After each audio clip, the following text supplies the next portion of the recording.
अस्सलाम वालेकुम।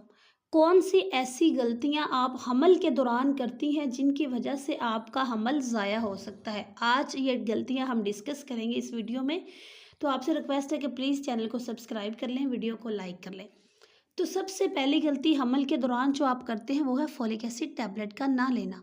देखिए, फ़ोलिक एसिड एक टैबलेट ऐसी है जो बिल्कुल छोटी-सी है और ये कारआमद होने के साथ-साथ सस्ती-सी टैबलेट है। अगर आप फ़ोलिक एसिड नहीं लेंगे तो आपके अंदर फ़ोलिक एसिड की कमी है, तो समझ लें कि जिसकी वजह से आपके अंदर मिसकैरेज के रिस्क बहुत ज़्यादा बढ़ जाते हैं। ये प्रॉपर एक स्टडी की गई थी जिसमें मिसकैरेज वाली ख़वातीन के ब्लड सैंपल लेकर उनके अंदर आरबीसी लेवल चेक किए गए थे ताकि पता चल सके कि इनके हमल बार-बार ज़ाया क्यों हो रहे हैं। तो उनके अंदर जो फ़ोलिक एसिड थे वो बहुत कम आए थे, इसलिए फ़ोलिक एसिड को आपने इम्पोर्टेड मल्टीविटामिन समझकर इस्तेमाल करना है। कम से कम आप 14 हफ़्ते तक ये फ़ोलिक एसिड का इस्तेमाल करें। 14 हफ़्तों के बाद आपकी जो इसकी रिक्वायरमेंट होगी फ़ोलिक एसिड की, वो थोड़ी-सी कम हो जाएगी। लेकिन 14 हफ़्ते तक बेबी की ग्रोथ के लिए सिर्फ़ और सिर्फ़ फ़ोलिक एसिड बहुत ज़रूरी है। अब अगली चीज़, दूसरी इम्पोर्टेंट फैक्टर ये कि अगर आप बहुत ज़्यादा अपना वेट गेन कर लेते हैं प्रेग्नेंट होने के बाद या प्रेग्नेंट होने के शुरू में, प्रेग्नेंट होने से पहले स्टार्ट के दिनों में, तो बहुत ज़्यादा वेट पुट ऑन कर लेते हैं तो इससे भी मिसकैरेज हो सकता है। मिसकैरेज के जो रिस्क हैं वो डबल हो जाते हैं। और इसी तरह अगर आप बहुत ज़्यादा वेट लूज़ कर लेते हैं, जो कि प्रॉपर आप डाइट नहीं ले पा रहे होते या आपको नोज़िया वोमिटिंग की वजह से कर रहे हैं, आप उसको नोज़िया या वोमिटिंग को कंट्रोल नहीं कर पा रहे, तो आपको पानी की कमी हो सकती है या आपको बहुत ज़्यादा वीकनेस हो सकती है। बहुत ज़्यादा वीकनेस होने की वजह से आपका वेट जो है कम हो जाता है, तो जिसकी वजह से आपके इसके मिसकैरेज के रिस्क बढ़ जाते हैं।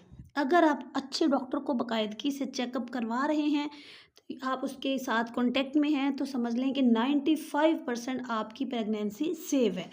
अगर आप किसी डॉक्टर के साथ लाइज़ॉन में नहीं हैं, तो आपकी प्रेगनेंसी जो है वो ज़ाया हो सकती है, आपका बेबी सेव नहीं है, आपको अच्छे डॉक्टर के साथ अगर आप राब्ते में नहीं हैं। इसके लिए इम्पोर्टेंट चीज़, सबसे इम्पोर्टेंट चीज़ आपके मिसकैरेज को जो कम करने वाली चीज़ है वो है आपका लाइफ़स्टाइल। देखिए, अगर आपका लाइफ़स्टाइल टफ़ है, बहुत ज़्यादा स्ट्रेसफुल है, आप कोई ऐसी जॉब करते हैं जिसमें बहुत ज़्यादा स्ट्रेस है, आप स्ट्रेस घर में ले रहे हैं या बाहर ले रहे हैं, स्ट्रेस कोई भी हो, चाहे आप मेंटली हैं या फिज़िकल स्ट्रेस ले रहे हैं, कोई भी, तो इसमें मिसकैरेज का रिस्क आम नॉर्मल पब्लिक की निस्बत ज़्यादा देखा गया है।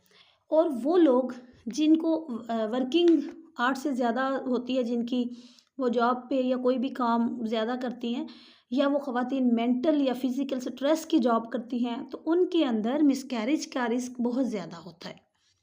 तो लिहाज़ा अपनी लाइफ़स्टाइल के अंदर से ऐसी एक्टिविटीज़ रखें जिनसे आपके पूरे दिन की थकावट कम हो सके। अब एक प्रेग्नेंट औरत को फैमिली सपोर्ट की भी बहुत ज़रूरत होती है। अगर आपकी पहले मिसकैरेज की हिस्ट्री है, तो अपनी लाइफ़स्टाइल से स्ट्रेस को निकाल दें। प्रॉपर रेस्ट को आप मेक श्योर करें। इसके अलावा स्मोकिंग, आपको इससे बचना है। आप अगर खुद स्मोकिंग करती हैं या फैमिली में कोई स्मोकिंग करता है, तो उनसे आप दूर रहें। अल्कोहल आपके लिए, आपके बच्चे के लिए बिल्कुल भी ठीक नहीं है। या आप कोई मेडिसिन हामला होने से पहले से यूज़ कर रही हैं, आप अपने डॉक्टर के मशवरे से उसको चेंज करना बहुत ज़रूरी है। अगर आप चेंज नहीं करते, तो आपका हमल जो है वो इसके मिसकैरेज के रिस्क बहुत बढ़ जाते हैं। अब इससे बड़ी वजह, देखिए अगली बड़ी वजह क्या है, आपको फॉर एग्ज़ाम्पल शुगर है, शुगर के पेशेंट हैं आप, हमल से पहले से थायराइड का प्रॉब्लम है या आपको पीसीओएस का प्रॉब्लम है। पीसीओएस वाले जो पेशेंट हैं उनको तो हमल होता ही देर से है, अगर हो भी जाए तो उनमें मिसकैरेज के रिस्क बहुत ज़्यादा होते हैं।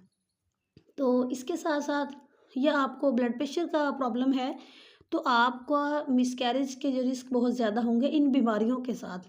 तो हाई बीपी जो होता है, खुदा ना ख़ास्ता पहले से है, तो हाई बीपी से बच्चे की ग्रोथ रुकने की वजह बन सकता है। आपका ब्लड प्रेशर नहीं हाई होना चाहिए। ये चीज़ें हैं, ये गलतियाँ हैं आपकी, जो आप पहले खुद को देखते नहीं हैं कि आप हामला होने के काबिल हैं।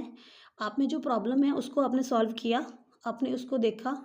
अब इसके अलावा सबसे इम्पोर्टेंट और आम चीज़ मसाने का इन्फेक्शन, जो कि आपको बार बार हो रहा है और आप इससे, या आपको हमल होने से पहले से इन्फेक्शन था तो साथ ही आपको प्रेगनेंसी हो गई है, तो मिसकैरेज के अमकानात बहुत ज़्यादा बढ़ जाते हैं इस इन्फेक्शन में।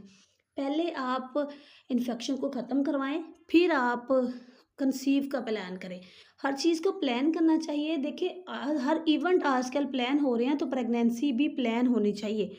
इन्फेक्शन का आपको वजाइना में ख़ारिश, आपको वजाइना से ऊपर चली जाती है ख़ारिश, यूट्रस तक गंदा पानी पड़ता है, पानी में से स्मेल आती है। इसके अलावा आपको पेल्विस में दर्द रहती है, तो बार बार पेशाब आता है, हम बिस्तर के दौरान आपको दर्द होता है। तो ये इन्फेक्शन की अलामात हैं, तो इनसे आपको बचना है। इसका आपने ट्रीटमेंट करवाना है। एक मामूली सा इसका ट्रीटमेंट है, बहुत ज़्यादा नहीं है ये, एंटीबायोटिक्स खाने से आराम आ जाता है। तो आपने अपने डॉक्टर से इन चीज़ों के बारे में डिस्कस लाजमी करना है। Thank you very much.